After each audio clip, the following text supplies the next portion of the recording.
আচ্ছা, কি করে ফেসবুক পেজ ডিলিট করতে হয় আজকের ভিডিওতে আমি সম্পূর্ণ সেই প্রসেসটি দেখিয়ে দিব।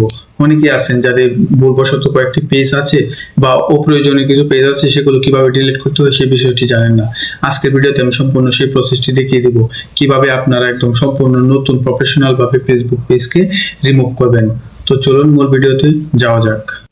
প্রথমে আপনাদের ফেসবুকের যে অফিসিয়াল অ্যাপসটা আছে সেই অ্যাপসের ভিতরে প্রবেশ করবেন এবং আপনারা যে পেজটি ডিলিট করতে চাচ্ছেন সেই পেজটি আগে থেকেই সিলেক্ট করে রাখবেন এবং একদম উপরে দেখতে পাচ্ছেন এই যে থ্রি মেনু আইকন, এই থ্রি মেনু আইকনে ক্লিক করুন। ক্লিক করার পর একটু নিচের দিকে স্ক্রল করুন। স্ক্রল করলে দেখতে পাবেন সেটিং অ্যান্ড প্রাইভেসি। এই সেটিং অ্যান্ড প্রাইভেসি এই অপশনের উপর ক্লিক করুন। ক্লিক করার পর একদম উপরে দেখতে পাচ্ছেন সেটিং, এই সেটিং অপশনে ক্লিক করুন। ক্লিক করার পর একটু নিচের দিকে স্ক্রল করুন। স্ক্রল করলেই দেখতে পাবেন অ্যাক্সেস অ্যান্ড কন্ট্রোল।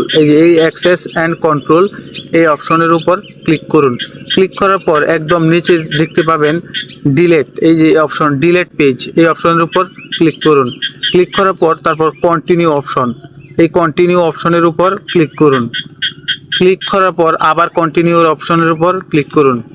ক্লিক করার পর আবার কন্টিনিউ অপশনে ক্লিক করুন। ক্লিক করার পর আপনার যে প্রোফাইল দ্বারা এই পেজটি খোলা, সেই প্রোফাইলের পাসওয়ার্ডটা এখানে আপনারা দিয়ে দিবেন। পাসওয়ার্ডটি দেওয়া হয়ে গেলে তারপর কন্টিনিউ অপশনে ক্লিক করুন। কন্টিনিউ অপশনে ক্লিক করার পর আবার দেখতে পাচ্ছেন একদম নিচে দেখা যাচ্ছে ডিলিট পেজ, এই ডিলিট পেজ অপশনে ক্লিক করুন। ক্লিক করার পর একটু সময় নেবে, কিছুক্ষণ পর আপনাদের যে পেজটা আছে সেটা একদম ডিলিট হয়ে যাবে। আর এভাবেই আপনারা একদম সঠিক এবং প্রফেশনালভাবে আপনাদের ফেসবুক পেজ রিমুভ করতে পারবেন। তো আজকের ভিডিওটি এই পর্যন্তই। ভিডিওতে যদি কোনো প্রকার বুঝতে সমস্যা হয় তাহলে অবশ্যই কমেন্টে বলে যাবেন, আমরা আপনাকে সেই কমেন্ট ধরে আপনাদের বুঝিয়ে দেওয়ার চেষ্টা করব। আর আজকের ভিডিওটি এই পর্যন্তই। ভিডিওটি কেমন হয়েছে অবশ্যই কমেন্টে জানাবেন এবং চ্যানেল নতুন হয়ে থাকলে অবশ্যই চ্যানেলটাই সাবস্ক্রাইব করে দিবেন। এরকম নিত্য নতুন প্রয়োজনীয় ভিডিও পেতে আমাদের সাথেই থাকুন। ধন্যবাদ।